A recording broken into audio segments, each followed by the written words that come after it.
Welcome back to the Astrology for Liberation podcast. I'm Elisa, your astrologer and guide on your path to freedom and fulfillment. And the moon entered Pisces today, March 1st at 12:53 p.m. Pacific Standard Time, 3:53 p.m. Eastern Standard Time, and that's 8:53 p.m. Greenwich Meridian Time.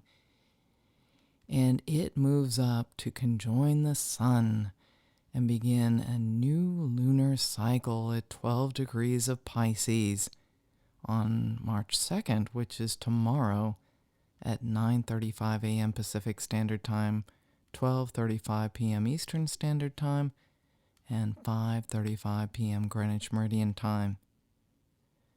Both the moon and the sun are about to meet with the expansive effect of Pisces' traditional ruler, Jupiter, which is now in Pisces. Pisces energy is both heightened and exaggerated in this new month of March, representing the two fish that are held together yet swimming in opposite directions, and also reflecting the inner unconscious world within you and your conscious mind that interprets the outer world. The cosmic fish also reflect humanity. You, like others, are mystical fish, tethered to your physical body and often moving against your higher potential. Pisces shows how this is all one consciousness, and how your awareness might not always see this as being so. Your unconscious mind is where the creative imagination of Pisces resides.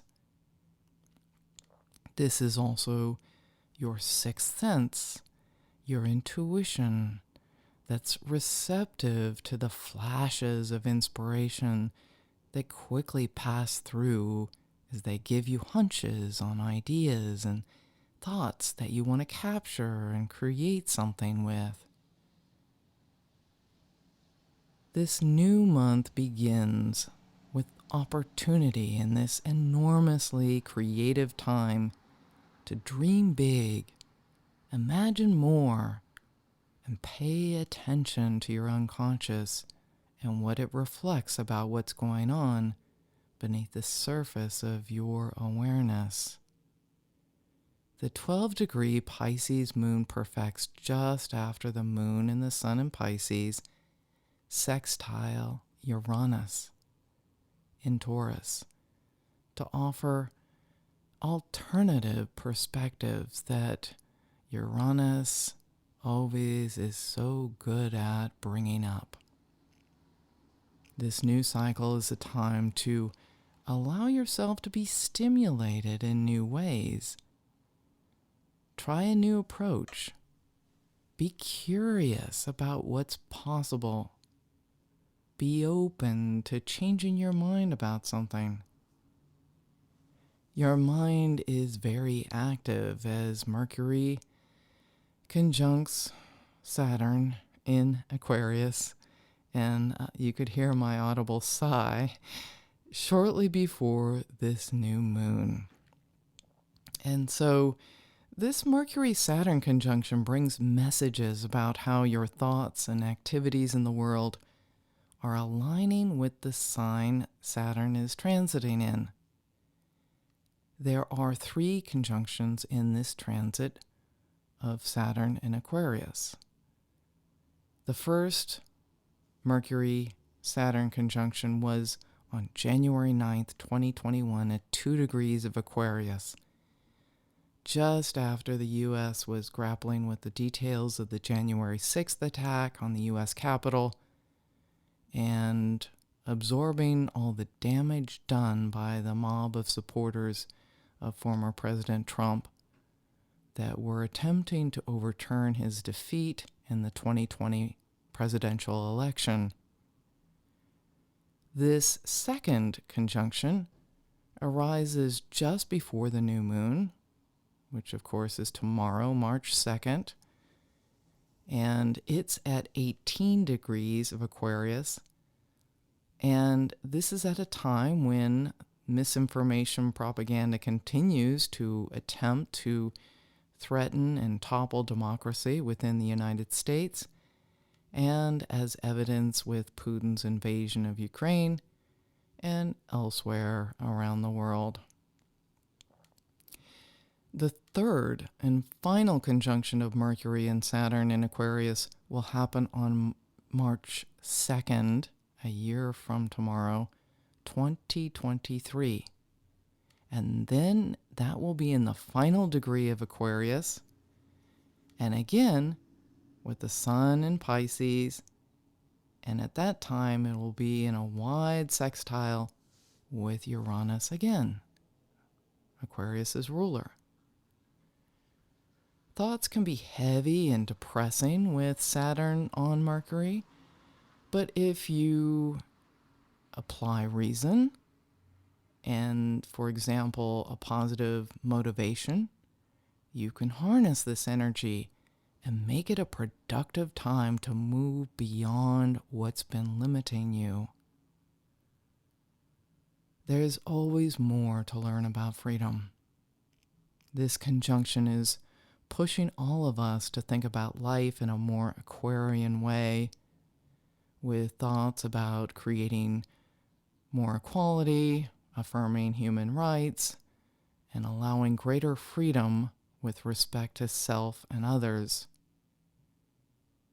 As it's captured with the chart of this Pisces new moon, it actually helps to implement the dreams that Jupiter and Neptune are bringing into full color. Pisces wants peace. And most of us all want the freedom to create peace. But the cost of peace is an end to old systemic patterns that have been perpetuated through violence, terror, and deprived the disenfranchised of their rights and privileges to fulfill their full human potential. That has to end. And to achieve this societal shift where we all approach life with peaceful intentions would be a radical change in our world culture. And so the revolution continues, because the other part of this cosmic sandwich that we're witnessing in these next couple of days includes Venus and Mars, representing peace and war, as they conjoin with the nuclear potency of Pluto in Capricorn on Thursday. Again, there's hope, because Venus is leaving her retrograde shadow. That's tonight, Tuesday, March 1st at 7:45 p.m. Pacific Standard Time, 10:45 p.m. Eastern Standard Time, and 3:45 a.m. on Wednesday morning Greenwich Meridian Time. And it's picking up speed and catching up with Mars as they both move out of the authoritarian themes of Capricorn and shine more value and action on liberating humanitarian themes as they enter and conjoin at 0 degrees of Aquarius on Sunday, March 6th. This is the same degree of the Jupiter-Saturn conjunction in 2020. Every 20 years, Jupiter and Saturn join and begin a new cycle that represents a turning point in the direction of social and political economies and attitudes, And the recent conjunction on December 21st, 2020 was the first in Aquarius since 1405. Yes, that was 615 years ago. Revolution isn't a one-time event. And so this Pisces new moon speaks to you. What would define your liberation? As long as you aren't oppressing others with your vision, this is the time for you to create that now. Set your intentions with what you now know, now that Venus is exiting her shadow phase. You will be adding to your vision as the moon waxes in this cycle and enters Taurus a week from today. And I'll be back on Thursday with more as the moon enters Aries. Thank you so much for listening.